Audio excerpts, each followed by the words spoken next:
What if I told you that your fear isn't actually an enemy you need to conquer? What if it's something else entirely?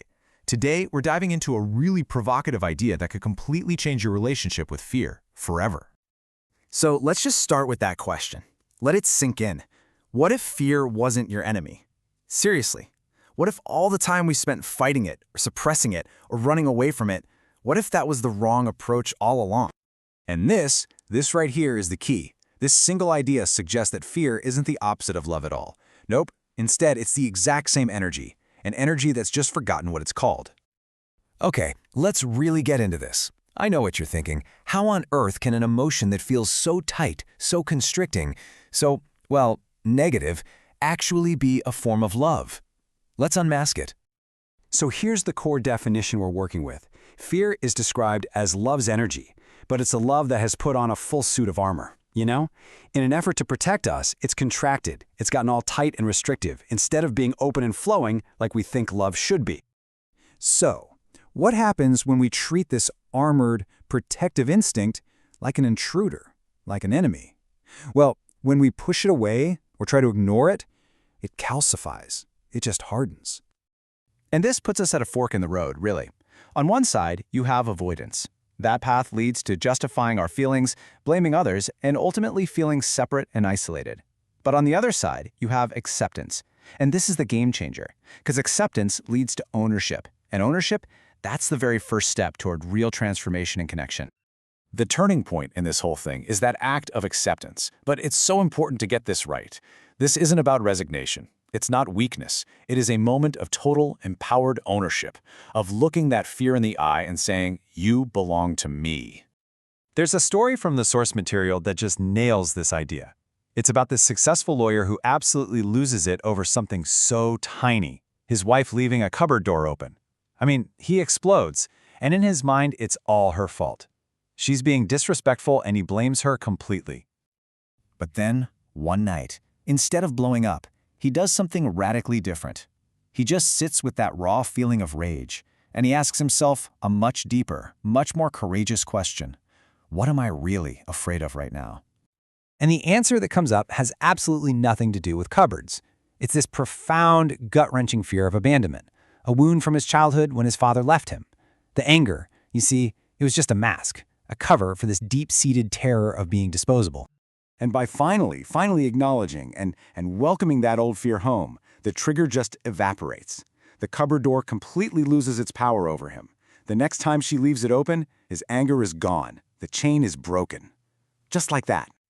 Okay, so how do we actually do this in our own lives? Well, it's not about one big, dramatic breakthrough. It's about building a new habit, a new conscious practice through thousands and thousands of tiny little moments. Because once we truly own our fear, something new emerges. It's willingness. And this is described as a gentle but totally relentless intent to choose differently next time. It's a quiet commitment we make to ourselves, not just once, but over and over again. So it really boils down to a 4-step practice. It's simple, but it's not easy. First, you just notice the signal, that tightening in your chest, the hot feeling, whatever it is for you. Second, instead of putting your defenses up, you meet it with curiosity. There you are again. Third, you consciously choose openness instead of that automatic contraction. And finally, and this is the most important step of all, you repeat, and you repeat again. This is the real work. And man, this has real-world consequences. The source gives these great examples, like a chronic people-pleaser who finally says no at work. And guess what? They don't get fired, they get promoted, because suddenly their yes means something. Or think about someone with imposter syndrome who finally admits they're not sure about something. It doesn't make them look weak, it actually builds trust and leads to deeper collaboration. See, authenticity just invites more authenticity. Now, when we consistently practice this, when it becomes our default setting, the change isn't just internal anymore. It actually fundamentally begins to alter our external world. You know, you might think that if you dissolve a big fear, there'd be this empty void left behind. But that's not what happens. Instead, what's revealed is what was there all along, buried under all that armor. You find this natural state of spaciousness, of deep connection, of joy, and this genuine, unforced capacity to care about others. And our relationships, they totally transform. We start to see that our big emotional reactions are almost never about the other person. They're just mirrors reflecting our own unhealed stuff back at us. And when we stop projecting all that fear onto them, conflict just melts into understanding. And honestly, it goes even deeper than that. The idea here is that your entire reality literally begins to shift. As you start replacing those tight, fear-based decisions with choices rooted in openness and love, you start to notice more synchronicity, more creative flow. It's like obstacles just seem to soften. Which all leads to this ultimate takeaway. We stop feeling like victims of our reality, like life is just something that's happening to us. Instead, we become a channel that life can flow through. We actually become co-creators of our world. So, this leaves us with a final and pretty powerful question. Our reality is being shaped, right now, by the choices we make in all those thousands of small moments. So, take a look at your own life.